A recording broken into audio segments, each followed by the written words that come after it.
नमस्कार। चलिए आज हमने पढ़ा एनबीएस। पहली बात तो इसके नाम में ही मैक्सिमम बच्चे गलती करते हैं। एन ब्रोमोसक्सिनामाइड रॉन्ग आंसर है। It's N bromosuccinimide. सर क्या फर्क है? तो अगर आप ढंग से देखेंगे तो अमाइड है, ये अमाइड, ये रहा, ये आपका अमाइड है।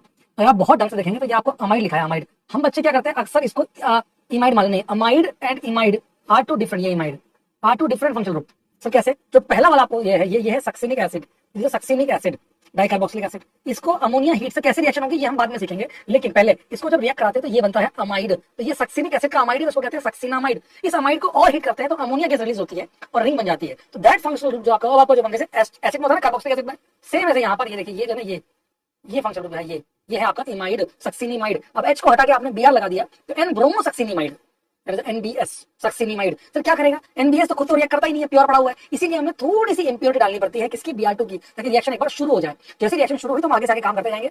यहाँ देखिए ये जो कार्बन है, ये कार्बन इतना खास क्यों है कि यहाँ जो H रहेगा, H हटाओगे डॉट बनेगा, तो यहाँ का डॉट है वो इसका क्या करेगा? रेजोनेंस करेगा। तो ये जो रेजोनेंस हो रहा है ना, ये तगड़ी चीज है। और Br2 की इंप्योरिटी ले रहे हो, बहुत कम Br2 ले रहे हो, तो बहुत कम Br2 आने की वजह से उसकी सेलेक्टिविटी और बढ़ जाएगी। इसीलिए यहाँ आपका Br लगाना सक्सेसफुल हो जाएगा। इसीलिए NBS is used only for subset जहां पर रेजोनेंस हो रहा हो, अलाइलिक और बेंजाइलिक। अलाइलिक मतलब डबल बॉन्ड के बाजू वाला कार्बन, और बेंजाइलिक मतलब बेंजीन के बाजू वाला कार्बन। दोनों क्यों? क्योंकि दोनों केस में रेजोनेंस हो रहा है, इसीलिए हम ये बात करते हैं। आप देख सकते हैं हमने यहाँ अलाइलिक पे Br लगाया, ये, और जो एनबीएस था आपका, ऊपर जो एनबीएस था वहां से हमने Br हटा के, जो एनबीएस आपका बना था वहां Br हटा के H लगा दिया हमने। That is reaction. कैसे हुई?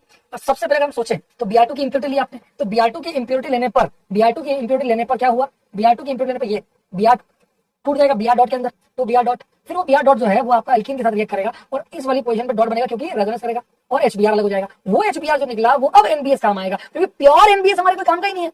इसी कारण से ये जो एनबीएस आपका है अब ये HBr से रिएक्ट करता है और आपका Br2 और NH बना लेता है। ये कंपाउंड तो आपका अलग हो गया, जो कि हमने देखा। ये देखो, ये रहा वो कंपाउंड, ये रहा, है ना आपके पास। और फिर आपका आया ये NH बना, NH, और ये Br2 निकल गया। अब ये Br2 इस डॉट से रिएक्ट करेगा और Br डॉट बनेगा, ये Br डॉट वापस ये सीक्वेंस क्या हो जाएगी? सबसे पहले ट्रेस अमाउंट जहां से शुरुआत हुई इंप्योरिटी ली। इसलिए इंप्योरिटी क्या होता है? मैं कुछ Br2 लिया ताकि रिएक्शन शुरू हो जाए। Br2 लिया, Br डॉट बना।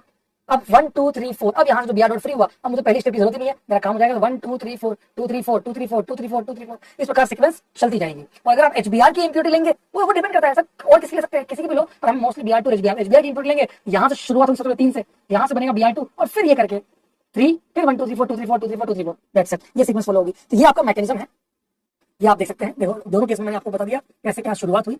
तो ये आपकी सीक्वेंशियल होगी। और only NBS is inert in nature. सही बात है सर, एनबीएस कंप्लीटली इनर्ट है, इसलिए HBr या Br2 की इंप्योरिटी डालते हैं। और अलाइलिक मतलब डबल बॉन्ड के बाजू वाला कार्बन पे डॉट, बेंजाइलिक बेंजीन के बाजू वाला कार्बन, उस पर रिएक्ट करता है। सेलेक्टिविटी बहुत ज्यादा होती है। आई होप आपको ये समझ में आया होगा।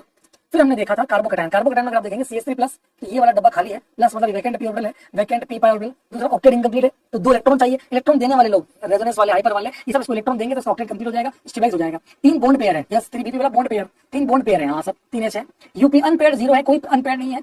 मैग्नेटिक मोमेंट की अनपेयर्ड 0 है, तो मैग्नेटिक मोमेंट होता है जो लिखा हुआ है √n × n+2, n की वैल्यू 0 है तो 0 × 0+2 0 आएगा। 0 आपका मैग्नेटिक मोमेंट। स्पिन 1 कैसे आया? सिंगलेट, क्योंकि स्पिन क्या होगी? Half minus half, half minus half, half minus half, half minus half, 0 सब 0 आ रही है, तो 2 × 0 + 1, तो ये आपका आया 1, सिंगलेट आ गया। sp2 क्योंकि आपके 3 सिग्मा बॉन्ड है, 1 2 और 3 सिग्मा, और वो राइट साइड में स्ट्रक्चर बना भी रखा है H, तो 3 सिग्मा और vacant p, that is a trigonal planar. और इसीलिए इलेक्ट्रॉन लुईस एसिड क्यों है? इलेक्ट्रॉन पेयर एक्सेप्ट कर सकता है। और दूसरी बात, अब कोई न्यूक्लियोफाइल क्या या कोई इलेक्ट्रॉन देने वाला आता है तो टॉप से भी आएगा और बॉटम से भी आएगा। अगर आप देखें, ये देखिए A B C लिया और D माइनस जब आएगा तो ऊपर से भी आएगा नीचे से भी आएगा, तो 2 बनेंगे रेसमिक मिक्सचर, इनिशियोमर होंगे दोनों के दोनों, और A B C D अलग हो गए तो ही वो कैल सेंटर होगा, तो जाके दोनों अलग अलग होंगे। That is the reaction of carbocation. फिर हम पढ़ेंगे कार्बोकैटायन का रीअरेंजमेंट, लेकिन this is the carbocation, simple carbocation. I hope आप सभी को समझ में आया होगा। Thank you.